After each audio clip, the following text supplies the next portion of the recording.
All guests on ZASLOW Show 2.0 brought to us by the official beer of the program. We're talking Johnny Cuba. How else are we going to enjoy all the baseball tonight, Thursday night football tonight, then with an ice-cold Johnny Cuba, European roots, a Caribbean soul. Enjoy a refreshing German lager in a can. Go to johnnycuba.us. You find the nearest location. Make sure you always drink responsibly. And, of course, don't forget Johnny Cuba's mantra, stay tranquilo. Our pal joins us every Thursday, CBS Sports Fantasy Football expert. He is Jamey Eisenberg. Jamey, good to see you. Before we get into the action tonight and everything going on this weekend, what did you make of Monday Night Football? Dolphins get their first win of the season. Do you have any hope moving forward for the Dolphins offense now with no Tyreek Hill anymore?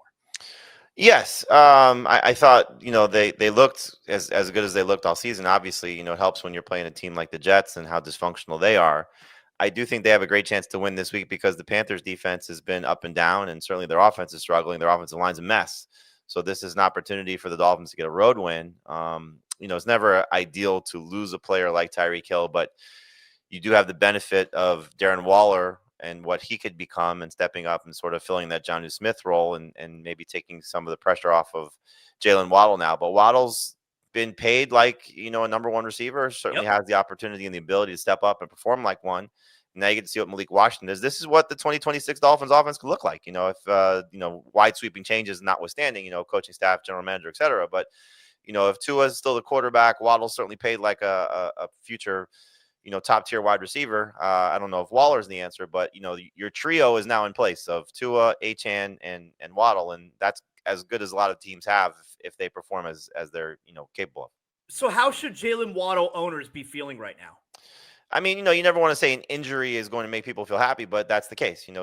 I drafted Waddle on the assumption that one of two things were going to happen with Tyreek Hill: potential suspension because of all the off-field things that were going on, or potential trade. With the disconnect with the team, disconnect with Tua, all the conversations you heard all offseason. So it wasn't going to surprise me that Waddle had an opportunity to step into a big role, and here we are as a result of an injury. And so, look, he's gotten 2 solid games, 2 mediocre games.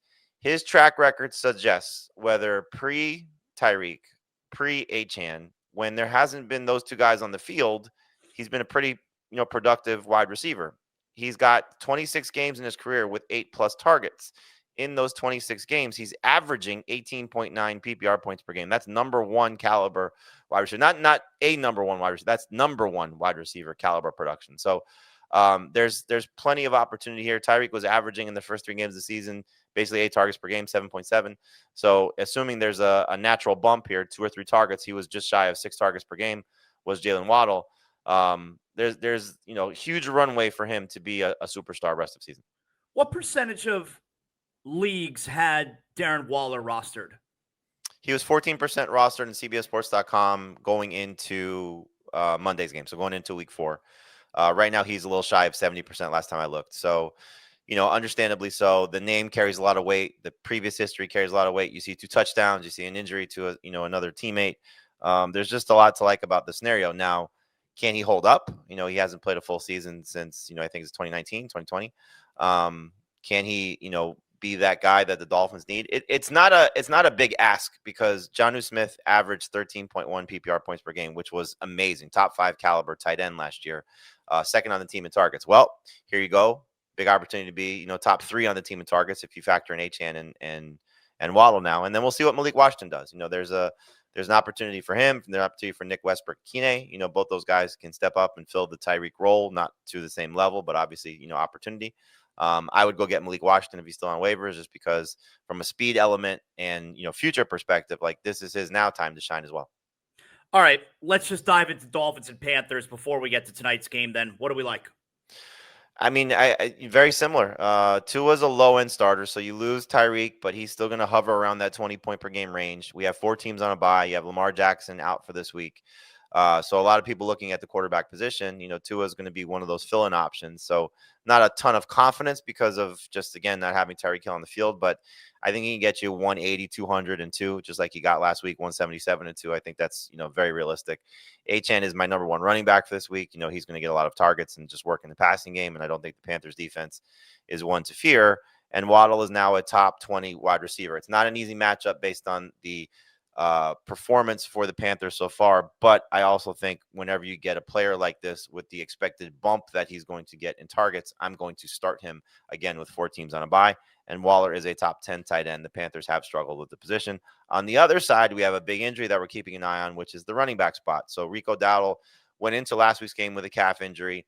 Dave Canales, their coach, came out on Wednesday and said the calf is still a problem. So if you're looking at your waiver wire and you see Rico Dowdle available, go pick him up because he could be a number 2 running back.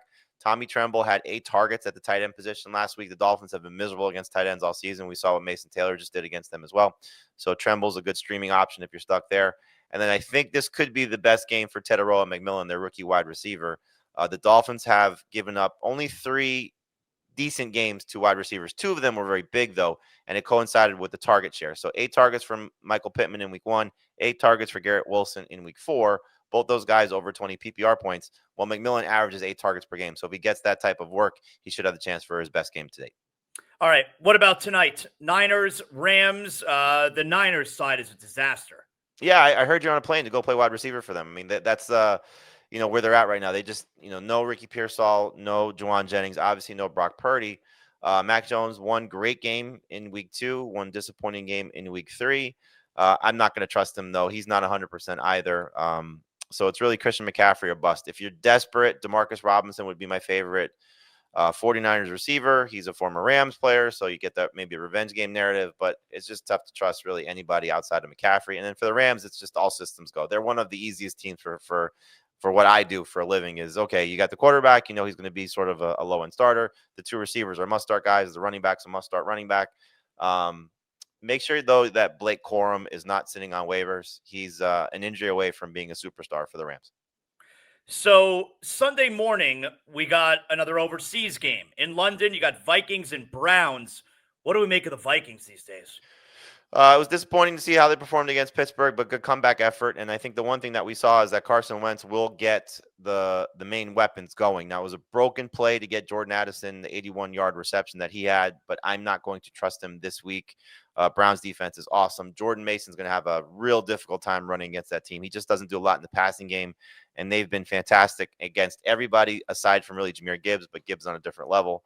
So I would sit Jordan Mason if you can. Really, the only Vikings player that I like is Justin Jefferson, and really the only Browns player that I like is Quinshon Judkins, their rookie running back who's gotten off to a great start. I'm curious to see how Dylan Gabriel does, mostly from the standpoint of can he get Jerry Jeudy and the tight ends going. Cedric Tillman's now on IR for them, so there's more targets available. But against Brian Flores and that defense, it could be really, really tough for the Browns passing game. So pretty much all avoids for me if you can. Texans and Ravens on Sunday, 1 p.m. Ravens defense is horrible. So does that open the door for Texans? So after you go play wide receiver for the 49ers, you're going to go play linebacker for the Ravens. So make sure you got your frequent flyer miles ready. I do think that this is an opportunity for the Texans, specifically their rookie running back Woody Marks. Great game last week against the Titans, and big time chance to follow it up this week against that Baltimore defense. They could be down 7 starters. It's just not pretty right now. And then offensively, they're probably going to be a lot of 3 and outs because that Texans defense is tough. And Cooper Rush now the starting quarterback. So Nico Collins must start wide receiver. CJ Stroud, if you're stuck, can hopefully have another good game. Had his first good game in what seems like forever since his rookie season last week against Tennessee. But matchup is relatively easy. And then for Baltimore, really, it's not a lot to love because whenever the Ravens are trailing, Derrick Henry gets sort of phased out a little bit. So you're still starting him based on who he is and what he can do. One run can obviously make his day. But I do like Justice Hill as a sleeper. And Zay Flowers still a must-start wide receiver because I do think Cooper Rush will get him the ball.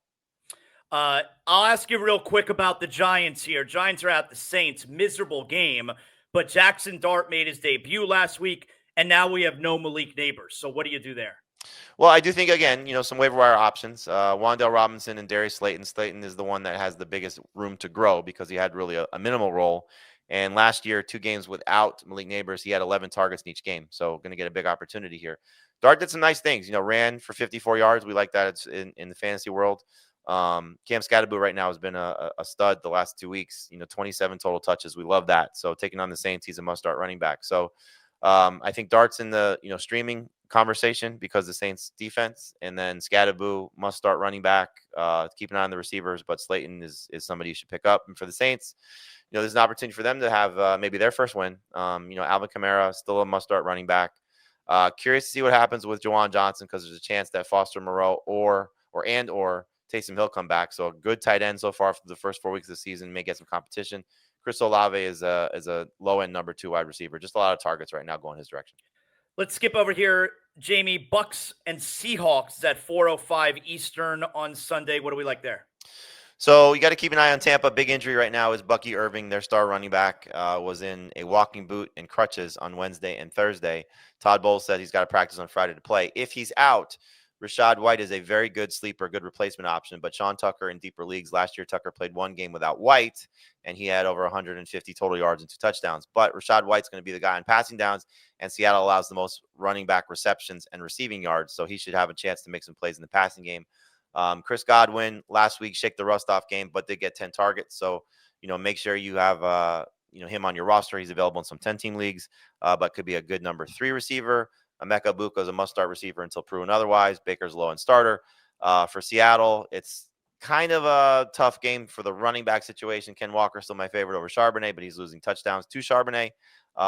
Jackson Smith-Njigba is an absolute stud right now. And Sam Darnold has played really well through the first 4 games of the season, but not a lot of fantasy production to go with it. This could be one of those games, if Tampa's offense shows up, that we see a little bit more throwing from Darnold, and he could be good if you need a quarterback. 4:25 on Sunday, Lions at Bengals. What are Jamar Chase and T. Higgins owners supposed to be thinking right now? Yeah, it's not fun. I do think this is a big-time bounce-back spot for Chase, because you got him barking at the coach. The coach knows that the quarterback needs to play better. I can't imagine they're not in their meeting saying, listen, we'll take our chances maybe with some turnovers. Detroit secondary's beat up a little bit. You got to throw the ball to Jamar Chase. Get some design plays from early. Higgins is a little tougher to trust just because he's more of the big play threat, and that's not what Browning specializes in. But I'm sure they'll take some shots. So number 3 receiver at best for Higgins. I'm still starting Chase without hesitation. Chase Brown's been frustrating as well. Really, it's just a whole disaster. Honestly, Zaz, if I'm the Bengals, I'm trading for one of Russell Wilson or Jameis Winston. Mostly for what I would want to see is Jameis Winston, because he will not hesitate to try and get those guys going, and it might just be fun to see what happens if he were to get to Cincinnati. But really, it's just still start Chase Brown at desperation play, T. Higgins desperation play as well, and the Lions really should be all systems go. My favorite stat of the year so far: David Montgomery's career with the Lions has not gone back-to-back games without scoring a touchdown. Happened once already where he didn't score, scored the next game, didn't score last week. He'll score this week, so don't worry about him. Jameson Williams really is the Lions guy they got to worry about because he's not getting enough targets. I do think this is a big-time bounce-back spot for Sam Laporta. Has yet to score a touchdown. Bengals are miserable against tight ends. Laporta scores this week as well. Finally here, Jamie, I'll skip to Monday night where it's Chiefs at Jaguars. So just you saw the return of Xavier Worthy last week. Just 2 more games, including Monday night, before Rashee Rice returns. How should Patrick Mahomes owners be feeling right now? Yeah, you missed your buy low window to go get him. This is now what we were hoping to see, and you saw glimpses of it, with that game with Worthy, because once Rice gets back on the field, they have so many ways to kill you, and the offensive line's playing well. He's been running more than we've seen. Usually he saves that for the playoffs. So Mahomes has sort of gotten you by until this point in the season, and now you see what the upside could be with a guy like Worthy, and then, like you said, eventually Rashee Rice back in week 7. So maybe they'll open things up for Travis Kelce a little bit because it's hard to defend this team. I think they got to figure out who the third receiver is. Not that that's a problem for them, but between Marquise Brown and Tyquan Thornton and Juju Smith-Schuster, there could be some sleeper appeal there moving forward. But Worthy jumps right back in the conversation as a must-start wide receiver. Mahomes is my second-ranked quarterback for this week just because of the matchup against Jacksonville. And the Jaguars is interesting because Travis Etienne's been a stud. Got to start him no matter what. The receivers have been a mess. So Brian Thomas Jr. at best a number 3 option. Travis Hunter is just not playable at this point in fantasy leagues. Brenton Strange has been a good low-end starting tight end. So if he's available on waivers, go check him out. And I think you can start him this week as well. The one thing about Trevor Lawrence is they're 3-1. The one game that they lost was his best fantasy game. You assume they're going to lose this game because of how the Chiefs, should play. So this could be a bounce-back spot for Trevor Lawrence, but I just don't think you could trust him at this point. Great job, Jamie. Injury-wise, who we keeping an eye on the next couple days? Big 3 are the big stories, at least, are at running back. We already know the Cardinal situation because Trey Benson placed on IR. So Michael Carter is my favorite of the 2 Cardinals running backs, but there's no guarantee either one of those guys between Carter and Amari DiMercato will be the better of the two. Again, Tampa Bay, Bucky Irving, we're waiting to find out what his status is with the foot injury. Carolina, we're waiting to find out what the status is for Chuba Hubbard. So Rico Dowdle could be a good sleeper and replacement option. Again, Rashad White in Tampa. We know now at this point that Lamar Jackson's not going to play for the Ravens, so that's troubling situation there. I think that's really the majority of them. Then we get Jane Daniels back, which is obviously a great thing. Awesome. Great job as always, Jamey. Tell everybody how they can catch you before tonight's game and leading up to Sunday's action. Yeah, check out our podcast, Fantasy Football Today. You can find it wherever podcasts are available, and check us out on YouTube as well. CBSSports.com is where you'll get all of my written stuff. And then CBS Sports HQ, you can check me out on Sunday as well for all of our pregame stuff. Great job, Jamey. Thank you, pal. Thank you.